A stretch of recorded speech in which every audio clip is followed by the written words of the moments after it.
Este é o módulo 22 do nosso curso de evolução. Nesse módulo vamos falar sobre seleção natural em organismos diploides. No módulo passado, aprendemos que valor adaptativo é o diferencial na sobrevivência entre haplótipos diferentes, no que a gente estava falando de bactérias. Aprendemos também que a seleção natural é a força criativa em evolução. Finalmente, aprendemos que a seleção natural é cega. Ela não tem nenhuma moral, ela não tem um sentido de progresso, nada disso. Ela segue uma regra simples de sobrevivência diferencial. Naquele módulo, a gente aprendeu a calcular W, que é o valor adaptativo de um alelo ou de um haplótipo. W pode ser interpretado como uma probabilidade de sobrevivência também. Nesse módulo, vamos aprender a fazer o cálculo de W usando proporções genotípicas. Eu vou usar como exemplo os cromossomos politênicos de Drosophila. Esse trabalho foi feito pelo Dobzhansky numa época em que ainda não existia PCR, sequenciamento de DNA, microsatélites, nada disso. O marcador codominante que se usava frequentemente eram esses cromossomos politênicos que eram observados em glândulas salivares de Drosophila. Eles eram construídos pela duplicação consecutiva do DNA sem meiose, então eles eram grandes o suficiente para poder observar o microscópio óptico, e eles tinham um padrão de bandeamento que permitia identificar direitinho cada cromossomo.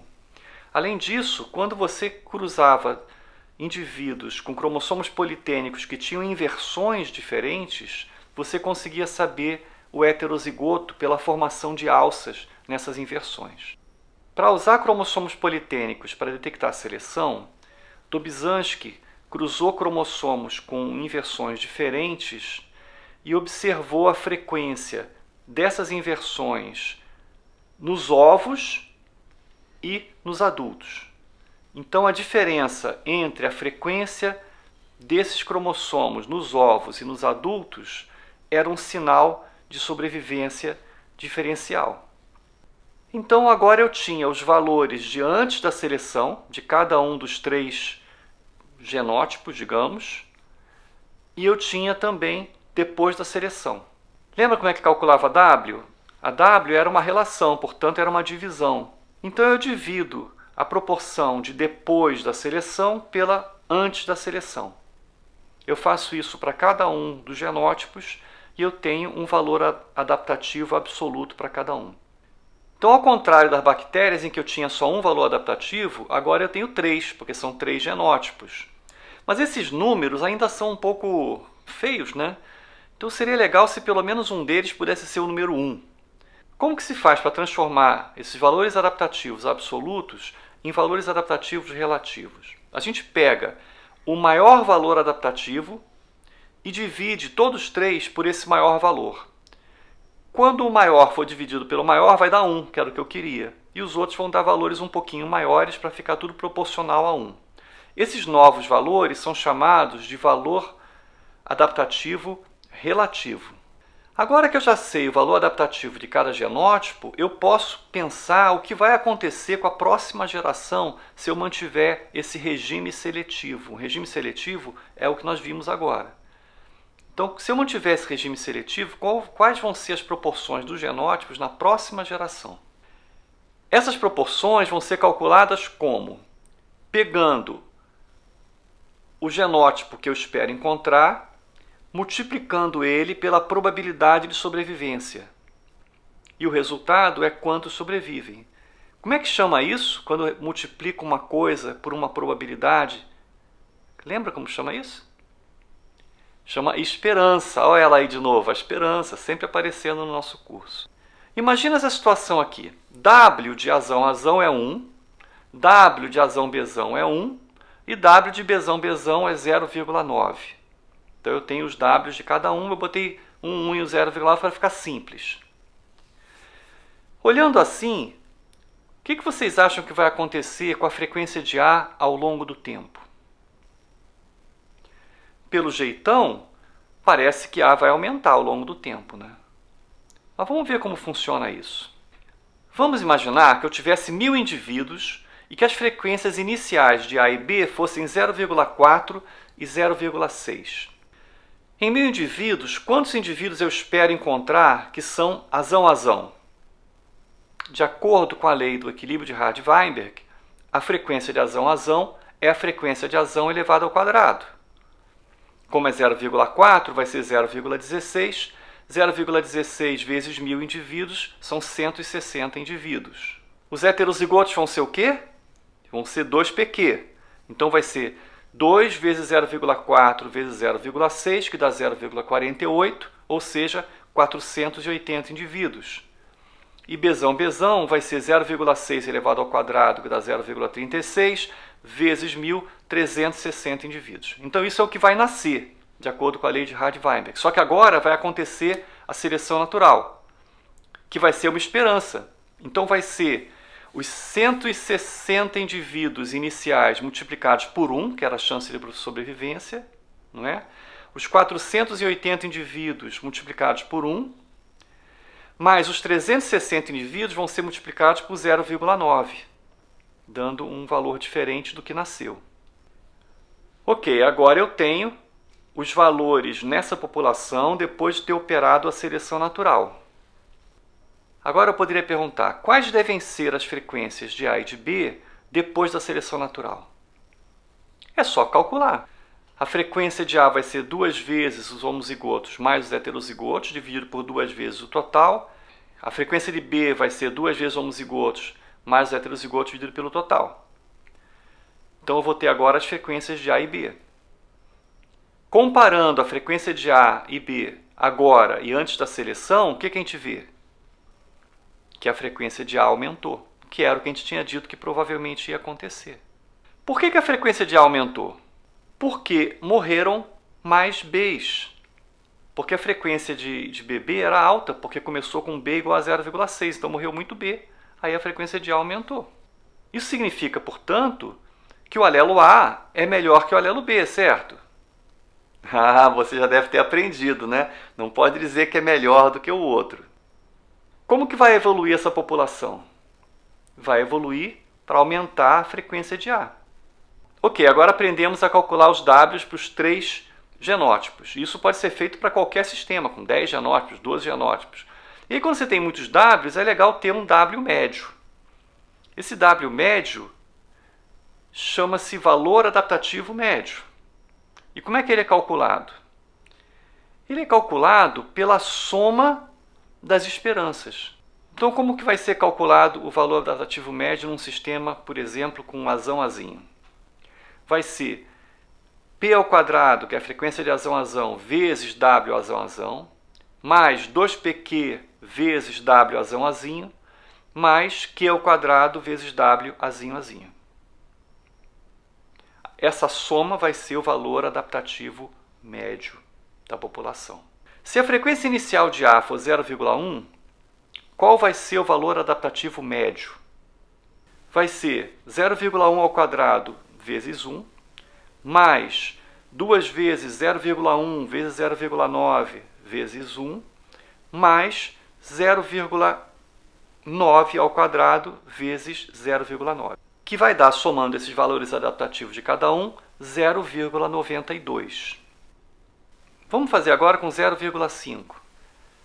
O valor adaptativo médio com 0,5, mantendo os mesmos valores adaptativos, vai ser 0,5 ao quadrado vezes 1, mais 0,5 vezes 0,5 vezes 2 vezes 1, mais 0,5 ao quadrado vezes 0,9. Somando esses valores adaptativos de cada genótipo, eu chego a 0,975. Eu posso pegar aquela curva do crescimento da frequência de A ao longo do tempo e plotar esses valores adaptativos médios em cada momento da curva. Então, eu coloco no ponto de 0,1 o valor que eu tinha observado e coloco no ponto de 0,5 o valor que eu tinha observado. Vamos fazer agora com P igual a 0,9. Fazendo as mesmas contas de sempre, a gente vai chegar a um valor adaptativo médio da população de 0,999. Colocando no gráfico, o que eu observo? Que que o valor adaptativo médio da população está aumentando ao longo do tempo, né? Lá embaixo era 0,92, depois foi 0,975 e depois foi 0,999. Isso nos ensina uma coisa muito importante sobre a evolução do valor adaptativo médio de uma população. A seleção natural sempre vai aumentar o valor adaptativo médio da população. Nem sempre vai aumentar até chegar a 1. Isso vocês vão ver no próximo módulo. Mas ele vai aumentar sempre o valor adaptativo médio da população. Então agora eu posso representar uma curva não mais com a frequência de A ao longo do tempo. Agora vai ser valor adaptativo médio em função da frequência de A. Então agora no eixo do X não é mais tempo, é frequência de A. Mas como a frequência de A está aumentando no tempo, acaba ficando igual. Esse gráfico chama-se topografia adaptativa. É uma topografia, é como se fosse um morro que está sendo subido. Eu posso então imaginar uma topografia com vários morros de vários genes diferentes respondendo ao meio ambiente em função das frequências alélicas. Então eu posso pensar em temperatura, predadores, toxinas ou mesmo os outros genes, que seria o que a gente chama de background genético. Cada gene sob seleção tem a sua própria topografia adaptativa. Se eu pegar agora N genes ao mesmo tempo e calcular o valor adaptativo daquela população ou daquele indivíduo, considerando todos os N genes, eu vou ter um espaço com N mais uma dimensões, em que cada gene é uma dimensão diferente e é mais uma porque tem o valor adaptativo no fim. A gente não consegue visualizar mais do que 3 dimensões. Esse gráfico aqui é de uma topografia adaptativa, que também é chamado de paisagem adaptativa ou adaptive landscape, com só 3 dimensões. Uma dimensão é um dos genes, a outra dimensão é o outro gene e a outra dimensão é o valor adaptativo médio. Então vocês veem que existem picos e vales, né, nessa paisagem adaptativa. O que é um pico? Pico é um lugar onde o valor adaptativo médio é maior. Então a tendência das populações vai ser sempre subir o morro para chegar nesse pico. Um exemplo muito legal de landscape adaptativo foi um trabalho feito com várias espécies, foram 40 espécies, do gênero Dallescampia. O gênero Dallescampia tem inflorescências, então você tem as brácteas, que são essas coisas roxas aí na foto, e aí no meio das brácteas está a inflorescência que tem na sua base uma glândula que tem alimentação para as abelhas. Então as abelhas são atraídas pelas glândulas e aí, ao chegar ali elas acabam entrando em contato com o pólen e vão ser usadas para polinizar outras plantas. Existem aqui então 2 fatores. O tamanho da glândula. Se a glândula for pequena, ela só vai atrair abelhas pequenas. Se a glândula for grande, ela vai atrair abelhas grandes. Mas uma glândula grande tem um custo energético alto para a planta. Quando vem uma abelha pequena, não adianta ela ter um estigma alto, porque aí não vai ser fecundado pelo pólen. Então existe uma coevolução entre o tamanho da glândula e o tamanho do estigma nessa planta. O estudo foi feito comparando várias combinações de tamanho de glândula e tamanho de estigma nessas plantas, e o que se observou foi que existiam várias combinações que não funcionavam e tinha como se fosse um pico comprido, que era um pico adaptativo das combinações que funcionavam entre tamanho da glândula e tamanho do estigma. Isso é legal, né? É um caso bem típico de coevolução, nesse caso só com 2 fatores. Ok, as populações então sempre vão ter a tendência de subir o pico adaptativo. Mas aí nós temos um problema. Lembra que eu falei que a seleção é cega? Então imagina que eu tenha essa paisagem adaptativa aqui. Eu vou representar a seleção cega por uma pessoa com uma bengalinha. Então no meu modelo eu tenho picos e vales adaptativas. Digamos que a posição que a população começa seja próxima ao primeiro pico. O que vai acontecer? Como a seleção é cega, o critério da seleção é para que lado que sobe, né? Porque ela vai subir o valor adaptativo. Se ela começar perto do pico 1, ela vai subir o pico 1. E vai chegar naquele pico e vai falar, cheguei no ponto máximo adaptativo. Porque ela é cega, ela não sabe que tem o pico 2. Nós chamamos isso de ótimo local, porque ele é só ótimo localmente. Pode ser que se ela tivesse começado um pouquinho mais para o outro lado, ela tivesse subido o pico maior e ela teria chegado no ótimo global. Se ela começar perto do terceiro pico, ela vai subir o terceiro pico e vai falar, cheguei no pico, que vai ser também um ótimo local. Como que você escapa de ter adaptações subótimas quando, num universo de possibilidades multigenéticas que a espécie podia explorar, existe uma posição que seria melhor para ela? Esse problema foi abordado pelo C.O. Wright. Sabe onde que ele foi encontrar ajuda para resolver esse problema?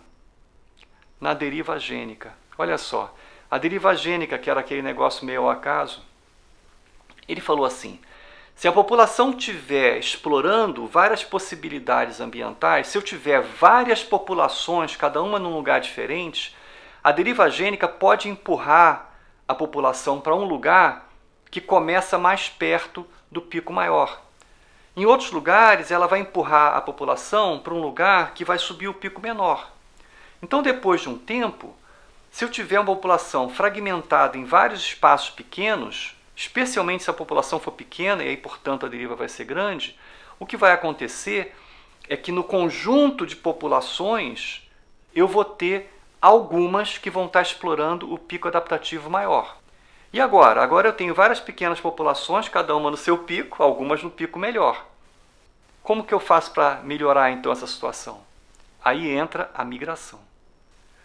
Depois que começa a migração, o que vai acontecer? Quando o indivíduo de um pico pequeno for parar no grupo da população que está no pico grande, ele vai ter seleção natural contra ele, porque o genótipo dele não era o ideal. Mas os indivíduos que foram selecionados para o pico maior, quando forem parar em lugares em que tem os picos menores, vão ganhar na seleção. E aí vai homogeneizar com a qualidade do pico maior. Esse modelo chama-se Shifting Balance, um equilíbrio que vai mudando do C.O. Wright. Isso é muito legal, né? Porque a deriva gênica e depois a migração vem salvar a seleção natural da sua cegueira. Existe uma outra situação que é quando o pico adaptativo vai se movendo. Por exemplo, aquecimento global. Pode ser que a espécie esteja bem adaptada a viver a 25 graus numa determinada montanha, só que a montanha está esquentando. Então o ótimo de temperatura está se movendo. Apesar da montanha não estar se movendo, o ótimo está se movendo.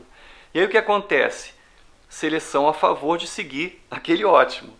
Então, nesse caso, não está havendo uma grande novidade evolutiva, está havendo apenas a seleção natural fazendo a população ficar em movimento. Isso foi comparado à história da Rainha Vermelha da Alice no País das Maravilhas. Tem um momento na história da Alice em que a Rainha Vermelha pega a Alice pela mão e começa a correr. E elas estão correndo loucamente. E, de repente, a Alice nota que elas estão no mesmo lugar. Tem uma árvore lá que está no mesmo lugar. Elas estão correndo e a árvore está parada. Aí ela pergunta para a rainha, mas como assim? Aí a rainha fala, é que nesse lugar a gente tem que correr o tempo todo para ficar no mesmo lugar. Parece até a classe média, né? Então essa alegoria de que o ambiente está mudando e a espécie vai correndo atrás dela é conhecida também como hipótese da Rainha Vermelha. E ela explica muitos tipos de coevolução na natureza. Então, resumindo o nosso módulo. A partir das diferenças nos genótipos antes e depois da seleção, eu posso calcular o valor adaptativo para cada genótipo. Na verdade, eu sempre calculo dos fenótipos, né? Mas como a gente está usando sistemas em que o genótipo é igual ao fenótipo, a gente pode falar os dois. Depois que eu calculei quais são os valores adaptativos dos genótipos, eu posso estimar quais vão ser as frequências dos indivíduos de cada genótipo na próxima geração. E isso é feito através de uma conta de esperança.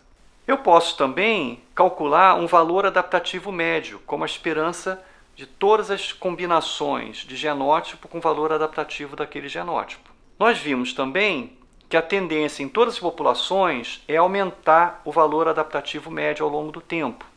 Só que, como a seleção natural é cega, pode acontecer num espaço adaptativo que a população acabe subindo para um pico subótimo, que é o que nós chamamos de ótimo local.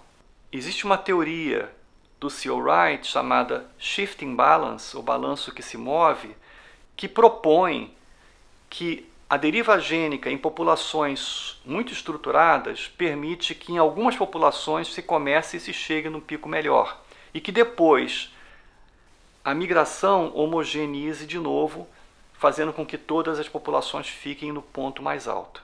Ok? Bom, agora eu pergunto para vocês, toda seleção natural é igual? Ou será que tem vários tipos de seleção natural? Será que eu posso ter seleção natural favorecendo o alelo recessivo? Será que eu posso ter seleção natural favorecendo os heterozigotos? Tudo isso vocês verão na próxima aula. Não percam!